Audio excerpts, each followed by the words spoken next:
Good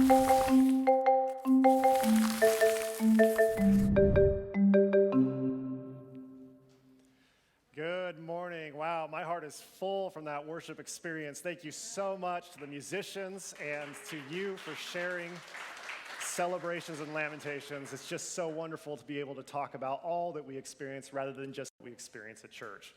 If this is your first time here, welcome. I just want you to know that things that we do differently here at Paradox than other churches is that sermons at Paradox are designed to start discussions and not end them.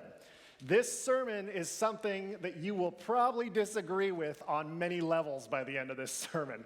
And I tell you that up front because I hope that more than anything else is not that you agree with me, but that you start discussions that help you to think critically about what you believe and thoughtfully about what you believe so that you may become a more loving person with the people around you and toward God as well. So that's what we live by.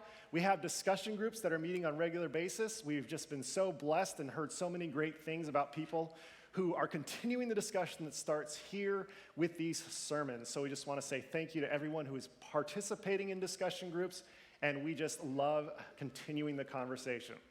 Today we are looking at Luke 15, which outside of the birth, the death, and the resurrection of Jesus is probably the most famous part of Jesus' life. It is the most well-known part because it is the parable of the prodigal son. And if you have not been to church for a long time, may I be the first to say, welcome. We are so glad that you are here. My guess is that even though you haven't been to church in a long time, you probably know the parable of the prodigal son because it is quite famous. Now, a few things that we have to talk about in order to address the prodigal son. The first thing is this picture behind me is a picture of the prodigal son as a statue at the place where I went to seminary. And for 3 years, while I was getting my master's degree, I walked by this, and then I would learn how to be a pastor, and then walk by it again as I went back to my car. Many Christians view this story as something and tell themselves this story as a way to make us feel comfortable. And the problem with that is that when Jesus first told this story, it made the intended audience feel very uncomfortable. So if you're wondering why it is that I'm making you feel a little uncomfortable this morning, it's because we're trying to get back to the original intent of this parable, which was designed to make people uncomfortable so they could become more loving. Now, in this sermon, I'm going to talk about toxic people. I want to tell you right at the top of this sermon, the point of this sermon is not for you to invite toxic people over to your house for dinner, okay? Don't think that in. Don't read your experience in that far.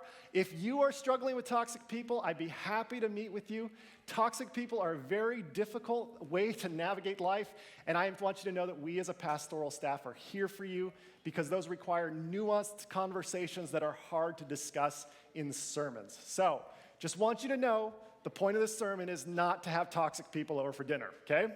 So, let's talk about the prodigal son, which takes place in Luke chapter 15. We'll start with verse 1. We read, "And now all the tax collectors and sinners were coming near to listen to Jesus."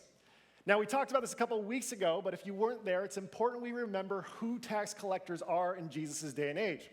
Tax collectors do not work for the IRS and get a paycheck like they do today. Tax collectors in Jesus' day worked for the Roman Empire.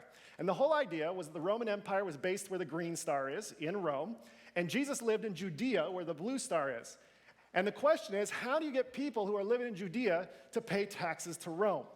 Well, you appoint regional tax collectors, people like Commodus, who are in charge of taxing people in Judea, Jewish people like, we'll give him a good Jewish name, Abihu. Now, Commodus looks at the charges against Abihu and says, okay, Abihu owes about $1,000 in taxes, but I'm kind of a big deal being Commodus. I'm going to auction off the position of tax collector to another person, another Roman citizen named Maximus, who's going to pay me money for the right to collect taxes from Abihu. Now, it's a bit weird for us to think about this idea that we would pay money to have a job, but what Maximus could then do is he could jack up Abihu's tax bill and take the profits as long as Commodus got his $1,000. So let's just say that Maximus, who's bid for the right to be the tax collector, charges Abihu $2,000 that he's going to pocket. All of a sudden, Abihu's tax bill goes from $1,000 to $3,000. Now, Maximus is not stupid. because he knows if he shows up in Judea as a Roman citizen and starts collecting tax from a bunch of Jewish people, the Jewish people will revolt. So Maximus hires a Jewish person to collect taxes on behalf of him. Let's call him Nadab. And he says, I don't care how much you charge Abihu, just bring me my $3,000. I'll keep $2,000 and take $1,000 to Commodus. So Nadab says, okay, sells out his country, sells out his family members, goes to Abihu and charges an additional $1,000, which means Abihu then is now having a tax bill of $4,000. This is called tax farming, and this is how the Roman government collected taxes. And I don't know about you, but I don't like paying taxes. My guess is you don't either. But imagine paying taxes to a foreign government, because the people of Judea hated paying taxes to the Romans. But what was even worse than that was they hated the fact that their friends and family members and fellow countrymen were the ones that were collecting taxes from them to give it to the Roman government.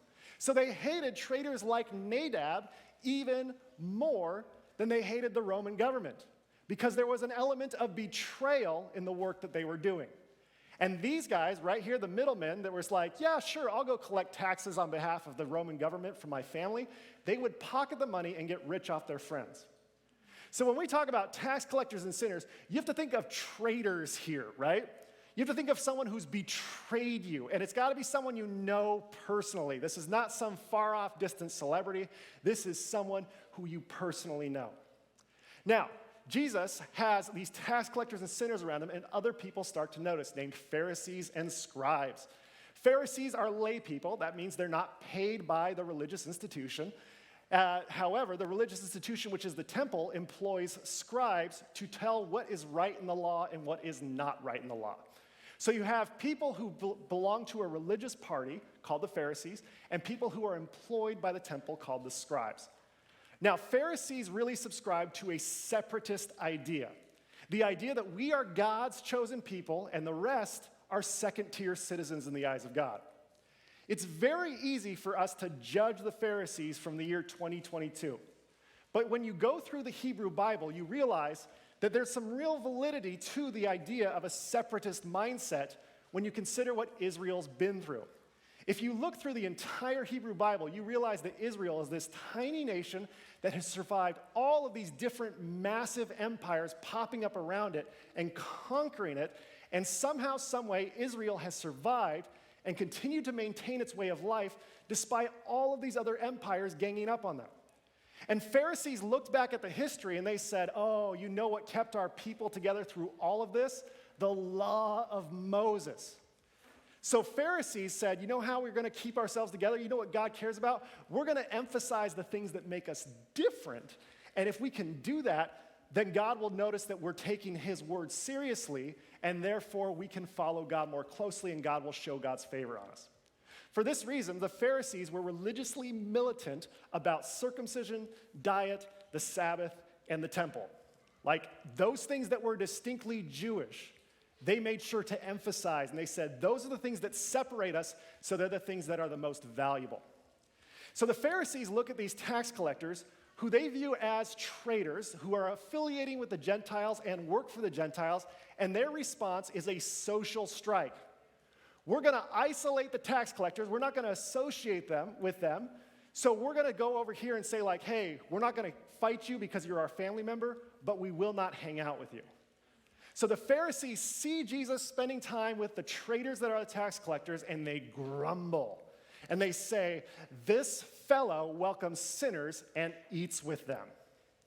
I want you to think of someone who you would be upset at a family member for getting dinner with, right?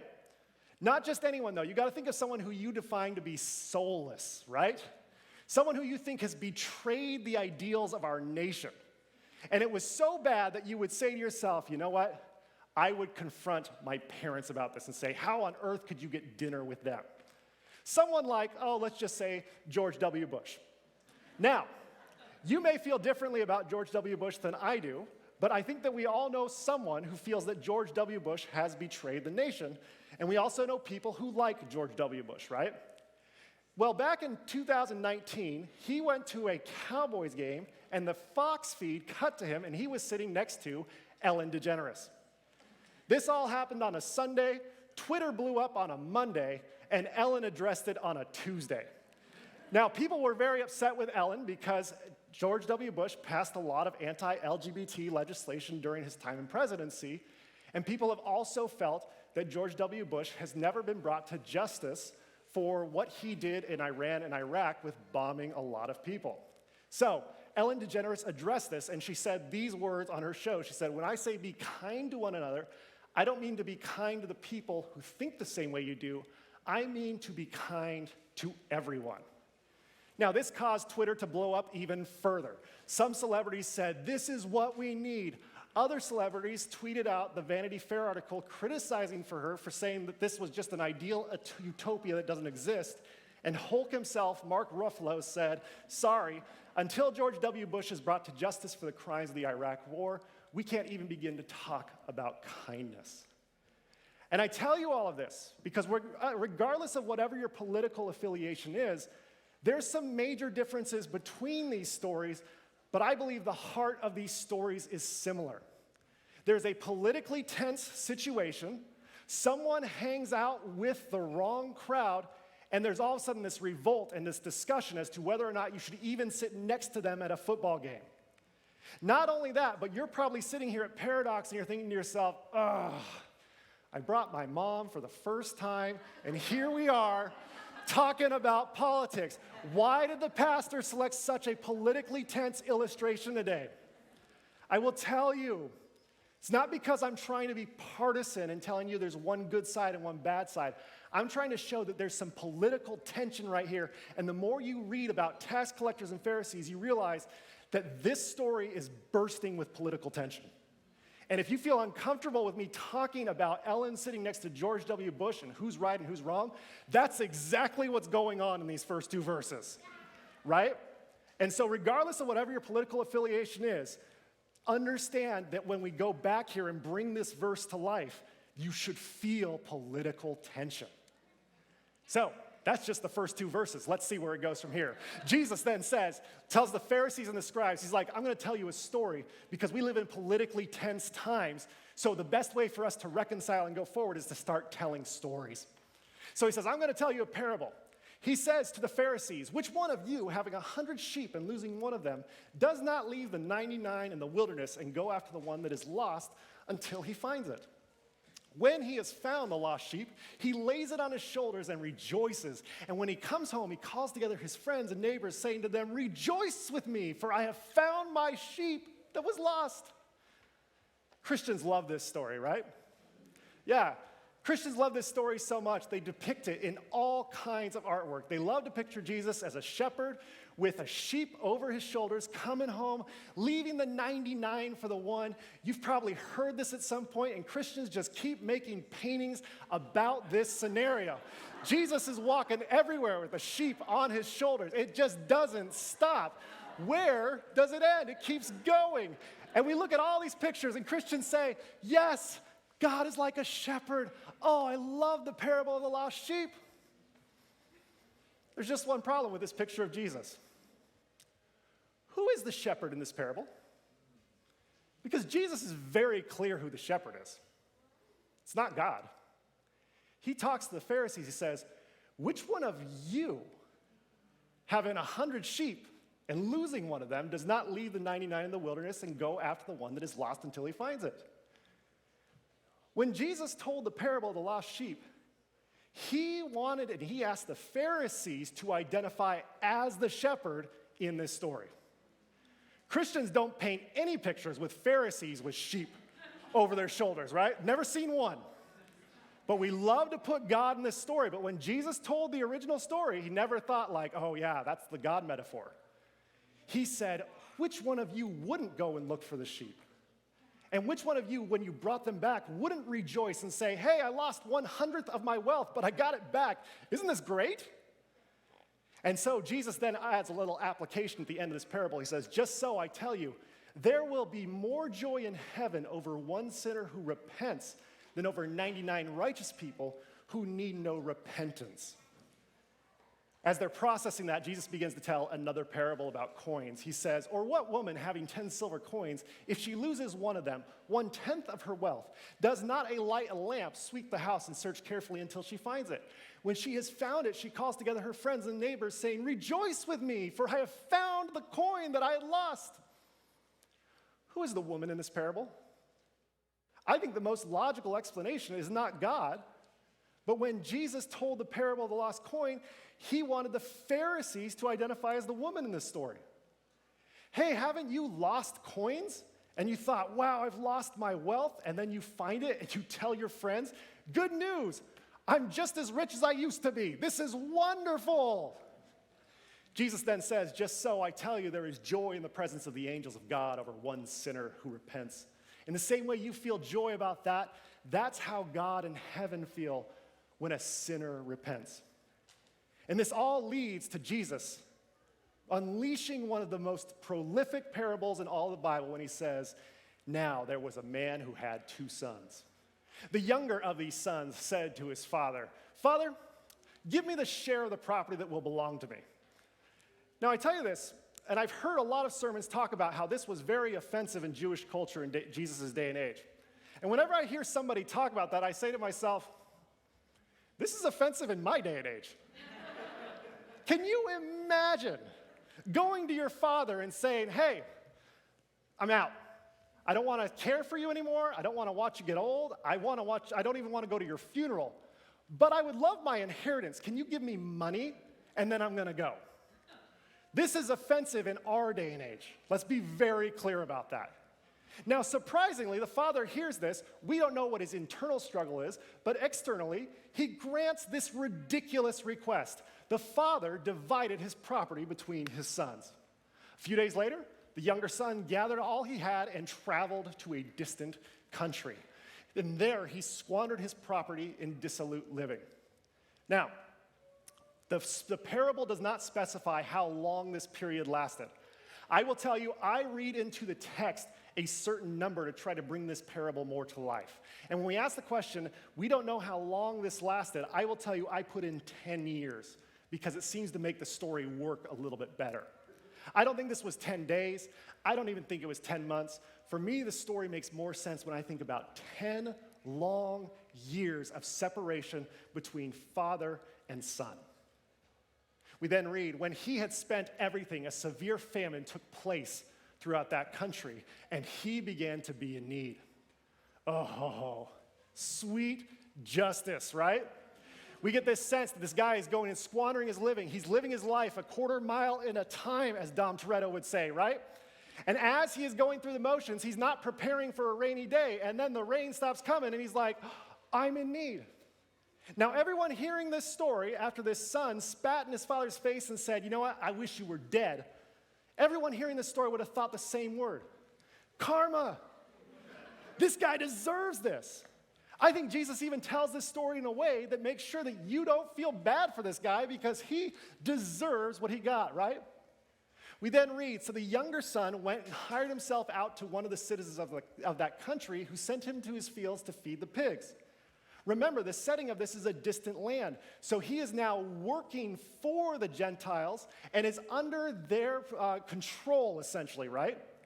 Not only that, but in Jewish tradition, are pigs clean or unclean animals? Unclean. So this person now is working for a Gentile person as well as working in a pigsty. He is living in the most unclean, unsanitary place imaginable according to Jewish theology. And all the Pharisees hearing this would have said, karma. Yeah, that's what you get.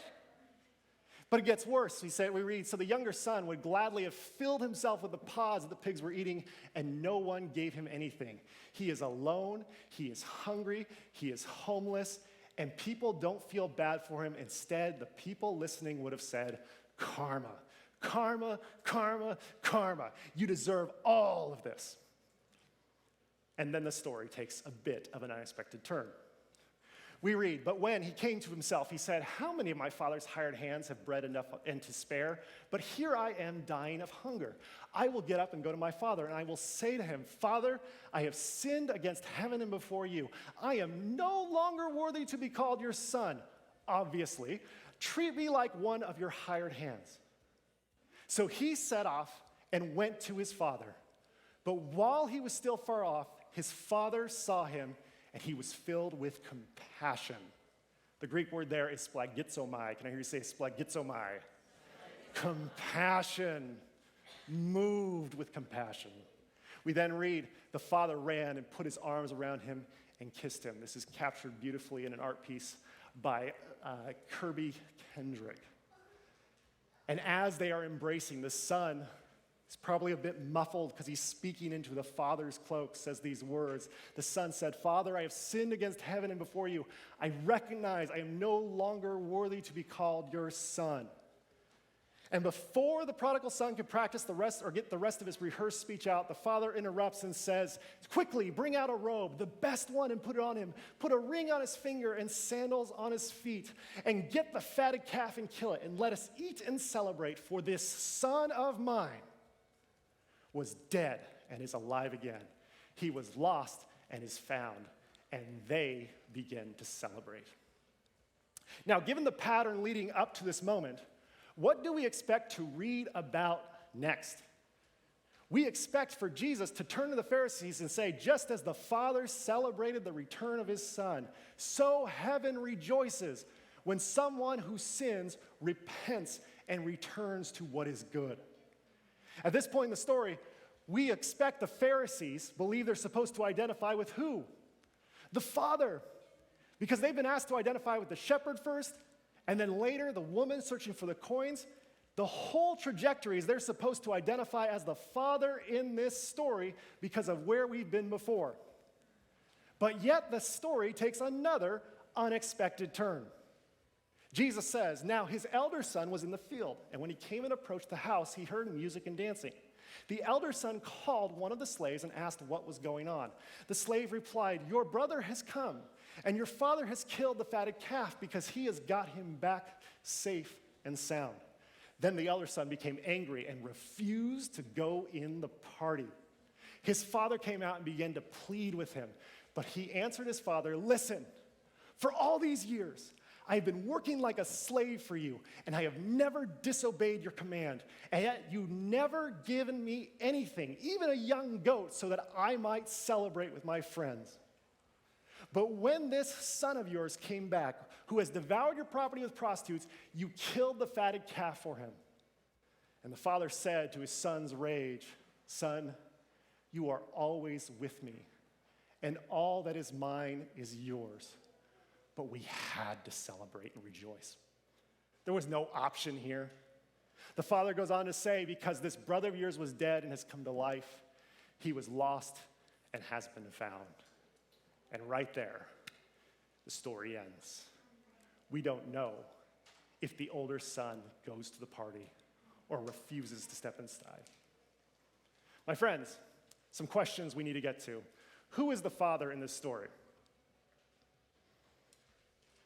Well, some would say God. Some would stay silent. That's fine. I would argue that it's heaven is the best example of this. And I say that because when you look at where this story is going beforehand, heaven seems to be who the Father embodies in the way that God is talking, or the way that Jesus is talking about heaven in this story. Now, if you've put God in that box, or in the answer, I want you to know that's more than fine. I can definitely agree with that. The second question, who is the younger brother in this story? The tax collectors, the sinners, right? Very obviously, they're the ones who have betrayed the nation, the traitors. Who is the older brother in the story? Of course, it's the Pharisees and the scribes. Now remember, who is Jesus talking to when he tells this story? Well, we like to act like it's the tax collectors. And when we pretend that Jesus was talking to the tax collectors when he gave this story, we ask a question. When we pay close attention to the context of this story, what is the parable truly about? And if we think he's talking to tax collectors, we say, oh, I know what this parable is about. It's about God's unconditional love for sinners. But he's not talking to the tax collectors. He's talking to the Pharisees, which completely changes the moral, the lesson, the teaching of this parable. And to talk about how different it is, I want to tell you about the Episcopalian Church. Now, the closest Episcopalian church to us is also the closest church to Paradox. It's right down the road at Redlands Episcopalian Church. And what happened is, around the time of the American Revolution, I don't know if you know this, but the United States of America revolted against Great Britain, which was a bit of a problem for the Church of England here in the United States. Because back then, part of the oath you took as a member of the Church of England was you swore allegiance to the King of England, which is a bit of a problem if you're in the United States of America and the whole Revolutionary War thing. So the Episcopalian Church grew out of the Church of England here in America. It was founded in the late 18th century. And in 1978, a man named Michael Curry began serving as a priest, and in 2015, he was elected to the highest position in the entire church, presiding bishop of the Episcopalian Church. He's the first African-American person to serve in this position, and if you are looking at him and you're thinking to yourself, that guy looks real familiar, it's because you've been to a wedding that he officiated. Meghan Markle and Prince Harry of England, which is where the whole rebellion against the King of England comes back and meets on the other side, right? Now, what's important to know is before he did this wedding and really put himself on the map, he was interviewed by Episcopalian News, and they were asking him about the political divisiveness we were in 2016. And he talked about how to ease political tension, particularly when we're followers of Jesus. And the way he talked about it was he talked about God's two commands, which is love God and love others. And then he talks about Jesus, and he says, Jesus doesn't allow us the option of self-righteousness. And when we talk about what self-righteousness is, self-righteous is having or characterized by a certainty, especially an unfounded one, that one is totally correct or morally superior. And so the presiding bishop, Michael Curry, said, Jesus doesn't allow us the option to believe that we're morally superior to others. It's not a road we can take. And what he said is whether we're to the right or to the left, because if you get self-righteous, it's all about you, and it ain't got nothing to do with God. Now, this may sound like he's speaking vaguely, but I don't think he is. Because when he says it's everything with what you are and who you decide gets to go into heaven, that's a problem. We have to remember that God is the God of not some, but all. And when you look at what this story is, and Jesus talking to Pharisees about this story and giving this story, what this parable and the two parables before it are about are very clear to me. It's about the sin of self-righteousness.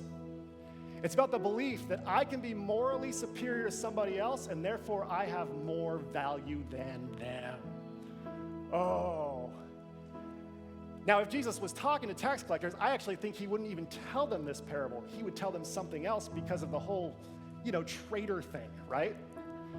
But here, Jesus is talking to Pharisees, the separatists, and he's saying, if you think you are morally superior, you may be going down a road that is very dangerous. And when you look at the consistent theme of how these things build from one to the next, what Jesus is trying to teach, very consistent, is that heaven explodes with joy when reconciliation, redemption, and restoration happen right here on earth. Whenever those times occur where you reconcile, where you make things right, where things work out, heaven isn't like, well, let's see if they get to the afterlife. Heaven says, this is what we're all about. We're in the business of restoration. And what Jesus is trying to teach us is that if we aren't careful, your self-righteousness might exclude you from heaven's party. You might be sitting outside being like, not sure I want to go in and dance with Jesus. Not sure I want to go in and be with those people. There is no more practical, literal application than the way Christians have responded to same-sex and queer weddings. When Christians refuse to attend queer weddings, they are literally living the metaphor of the elder brother. There is a party happening right there, and you are refusing to go in because you think you are morally superior. Is there better parties than weddings?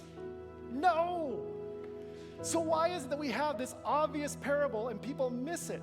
It's because we keep saying, it's about God's unconditional love. And I'm all for God's unconditional love, everyone. Please, don't hear me wrong.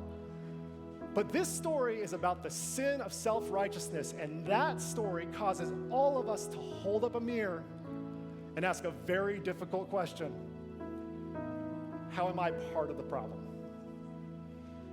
And I know a lot of people like to come to church and hear about how other people are the problem and the rest of you are killing it because you're coming to this church. That's not how we roll at Paradox. Paradox, we take responsibility. And we say, yes, we fight for justice, we stand for what is right, but we also stop and say, are we being self-righteous in the midst of all of this? That's what Christianity is truly about. And when Jesus talks to Pharisees, he tells them a parable in a very politically tense situation. And he says, if you're going to stand over there and just tell me about how much better you are than everyone else, heaven won't throw a party. Heaven throws a party when there's restoration made, when justice is restored, and when people say, how can we work together in the midst of this uncertainty? Heaven explodes with joy when reconciliation, redemption, and restoration happen here on earth. And we love to say, as long as those people are gone, then we can have peace. But that's not how heaven works, according to Jesus. When you look closely at this beautiful, timeless, magnificent story, Jesus tells us that universal restoration is the foundation of heaven. The tragedy is Christians have used heaven as a move to make sure they are separate from people who are not like them. It is the opposite of the character of heaven, as Jesus teaches in Luke 15. The universality of heaven is one of the most inspiring things in all of Scripture. And I think that if we trusted it just a little bit more, if we were willing to say to ourselves, you know what, maybe I'm part of the problem here sometimes. And at the other time, stand up and say, hey, we've got to do what's right. Then we'll be that much closer to joining in a giant party where Jesus is the host, where we see people that we haven't seen in a long time, and we somehow, some way, find a way for us all to join in a party in politically tense times. That is the beauty and the hope of heaven, my friends. May you see and embrace Jesus Christ in all as you chase after heaven. Amen.